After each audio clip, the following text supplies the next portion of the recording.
السلام علیکم ناظرین، آپ دیکھ رہے ہیں ڈیجیٹل میڈیا پلس اور میں ہوں محمد آصف۔ ناظرین، آج کی یہ سٹوری ایک مسٹری سٹوری پہ ہے۔ 8 اگست 1963 رات کے ٹھیک 3 بجنے والے تھے۔ انگلینڈ کے سرسبز دیہی علاقے پر گہرا اندھیرا چھایا ہوا تھا۔ فضا میں ہلکی سی سردی اور ریل کی پٹریوں پر تیز رفتاری سے دوڑتی ہوئی رائل میل ٹرین خاموشی کو چیرتی آگے بڑھ رہی تھی۔ یہ عام ٹرین نہیں تھی، یہ گلاسگو سے لندن جا رہی تھی اور اس کے اندر تقریباً 2.6 ملین پاؤنڈ نقد رقم موجود تھی، جو آج کے حساب سے کروڑوں پاؤنڈ بنتی ہے۔ اس وقت برطانیہ میں بینکوں کی ہڑتال جاری تھی، اس لیے معمول سے کہیں زیادہ کیش ریل کے ذریعے منتقل کیا جا رہا تھا۔ چند مخصوص افراد کے سوا کسی کو معلوم نہیں تھا کہ اس ٹرین میں اتنی بڑی رقم موجود ہے، مگر کہیں نہ کہیں سے یہ خبر لیک ہو چکی تھی۔ اس پورے منصوبے کے پیچھے ماسٹر مائنڈ تھا بروس۔ وہ محض ایک چور نہیں بلکہ ایک منظم منصوبہ ساز تھا۔ اس نے مہینوں تک ریلوے نظام کو بغور مطالعہ کیا، سگنلز کے طریقہ کار کو سمجھا، ٹرین کے روٹ اور رفتار اور سیکیورٹی کے کمزور پہلوؤں کا جائزہ لیا۔ اس نے تقریباً 15 افراد پر مشتمل ایک ٹیم تیار کی،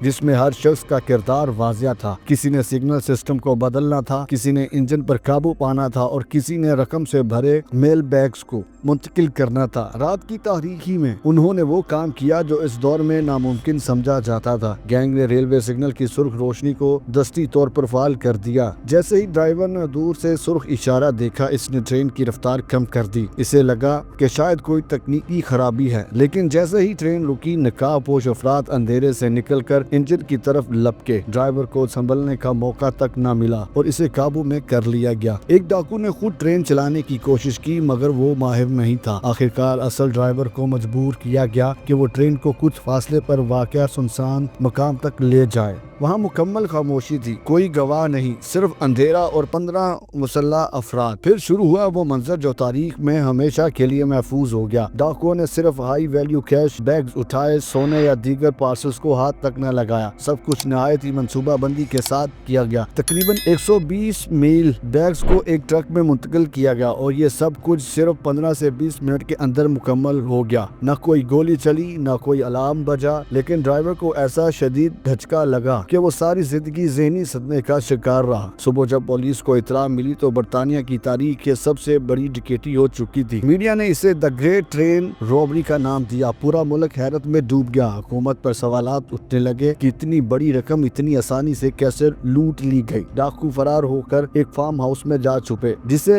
لیزر لیڈ فارم کہا جاتا تھا۔ ان کا ارادہ تھا کہ رقم تقسیم کر کے الگ الگ ہو جائیں گے، مگر یہی ان کی سب سے بڑی غلطی ثابت ہوئی۔ وہ چند دن وہاں رکے رہے، بورڈ گیمز کھیلتے رہے، کھانا پکاتے رہے اور لاپرواہی میں اپنے فنگر پرنٹس چھوڑ گئے۔ جب پولیس نے فارم ہاؤس پر چھاپا مارا تو انہیں نقدی کے ریپرز، فنگر پرنٹس اور کھانے پینے کے پیکٹس ملے، جو اہم فرانسک شواہد بن گئے۔ آہستہ آہستہ گینگ کے ارکان گرفتار ہوتے گئے۔ عدالتوں نے انہیں 30 سال تک قید کی سزا سنائی، جو اس وقت کسی غیر پرتشدد جرم کے لیے غیر معمولی طور پر سخت سزا تھی۔ لیکن کہانی یہاں ختم نہیں ہوتی۔ گینگ کا ایک رکن رونیو جیل سے نہایت ڈرامائی انداز میں فرار ہو گیا۔ اس نے رسی کے ذریعے جیل کی دیوار پار کی، پلاسٹک سرجری کروائی، شناخت تبدیل کی اور برازیل جا پہنچا۔ برسوں تک وہ برطانوی حکام کو چکمہ دیتا رہا۔ میڈیا نے اسے ایک سیلیبریٹی کرمنل بنا دیا۔ کچھ لوگ اسے بہادر سمجھنے لگے، مگر حقیقت میں وہ ایک مفرور مجرم تھا۔ دوسری طرف بروس بھی کچھ عرصے تک مفرور رہا۔ وہ میکسیکو اور کینیڈا تک جا پہنچا، مگر بالآخر 1968 میں گرفتار کر لیا گیا اور اسے بھی سخت سزا سنائی گئی۔ یہ واردات آج بھی عظیم اس لیے کہلاتی ہے کیونکہ اس وقت کے لحاظ سے یہ سب سے بڑی نقد رقم کی ڈکیتی تھی۔ اس واقعے کے بعد برطانوی ریلوے سیکیورٹی نظام میں بڑی تبدیلیاں کی گئیں۔ کیش ٹرانسپورٹ کے طریقے بدلے گئے، نگرانی کے نظام کو جدید بنایا گیا اور سگنل سسٹمز کو مزید محفوظ کیا گیا۔ مگر ایک سوال آج بھی باقی ہے کہ یہ سب صرف لالچ تھا یا یہ لوگ خود کو نظام سے زیادہ ذہین سمجھتے تھے؟ انہوں نے کسی کو قتل نہیں کیا، مگر ایک ڈرائیور کی زندگی ہمیشہ کے لیے بدل دی۔ 8 اگست 1963 کی وہ